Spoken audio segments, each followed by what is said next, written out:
Bonjour, bienvenue à toi aujourd'hui, bon dimanche à toi. Et j'espère que la parole apportera un soleil nouveau dans ton cœur, une espérance nouvelle, parce que c'est une bonne nouvelle. Aujourd'hui, Jésus pose cette question à ses disciples. Il la pose à toi et à moi.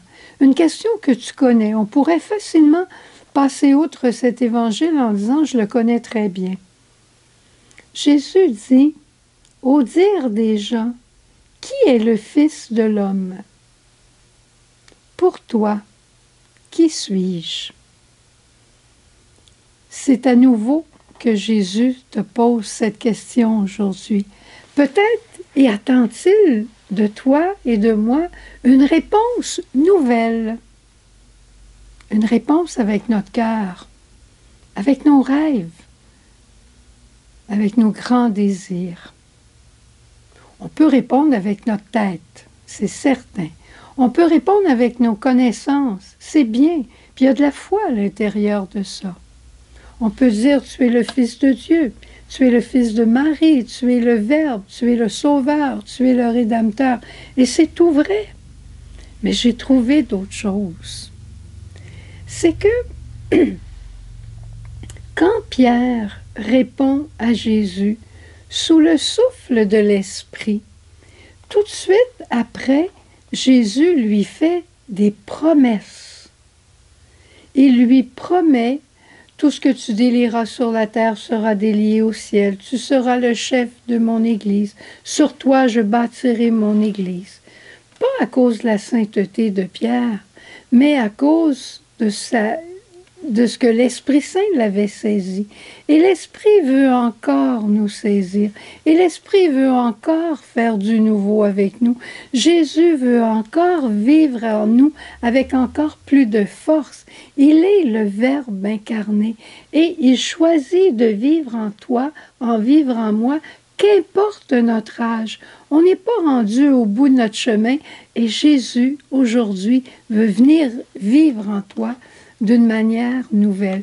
Alors, qu'est-ce que tu dirais si tu lui offrais une réponse à Jésus remplie d'espérance pour qu'il puisse réaliser les promesses qui vont avec ce que tu vas lui dire? Ben, je vais te dire ce que moi je lui ai dit. J'ai dit: Jésus, tu es le miséricordieux. Et moi, je veux être miséricorde comme toi dans toutes mes relations avec tout le monde. Tu es le bon pasteur qui aime la petite brebis noire, qui aime les 99 autres, qui les connaît toutes par leur nom. Jésus, je veux aimer mes frères et sœurs avec ton cœur de bonté. Je veux aimer les plus pauvres aussi, ceux que je considère les plus pauvres. Jésus, toi, tu es le fidèle et je veux être fidèle jusqu'au bout de ma vie à mon engagement, à mon oui que je t'ai dit, au petit oui quotidien que tu me demandes quand la cloche sonne.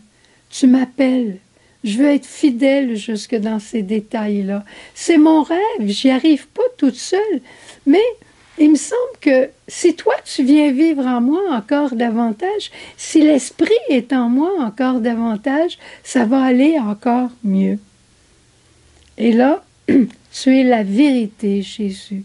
Que ma parole soit parole de vérité. Jésus, tu es le Dieu 3 fois saint.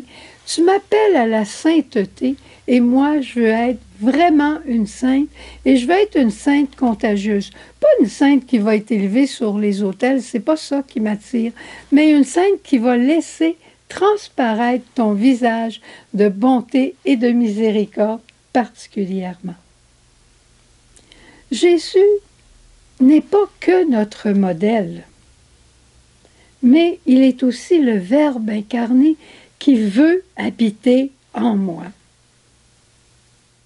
Et si je proclame Jésus comme le miséricordieux et que je me prosterne devant lui comme Pierre faisait, je suis sûre que le bon Dieu va me donner aujourd'hui les grâces dont j'ai besoin pour vivre cette miséricorde. C'est ce que je vais voir, moi. Mais en réalité, c'est lui qui, en moi, va venir vivre cette miséricorde. Et elle est là, mon espérance. Mon espérance est en lui. C'est lui le miséricordieux, c'est lui le patient, c'est lui qui est bon, c'est lui qui est vrai et c'est lui qui est fidèle. Et il en va de la gloire du Père, qu'il en soit ainsi. Alors évidemment que Jésus est intéressé à ce que nos cœurs s'ouvrent, nos rêves s'ouvrent, nos désirs de sainteté s'ouvrent pour qu'ils puissent venir les habiter. Il les a déjà mis en nous, qui viennent les habiter, que l'Esprit nous saisisse et que se réalise cette parole d'aujourd'hui dans ta vie. Alors, qu'est-ce que tu dirais si, dans le temps d'adoration qui suit, tu prenais quelques minutes toi aussi pour te prosterner devant Jésus et répondre à cette question: qui suis-je pour toi? Réponds-lui avec ton cœur et tu verras que ce que tu vas lui dire va se réaliser parce qu'il veut habiter en toi. Bon dimanche. Jésus.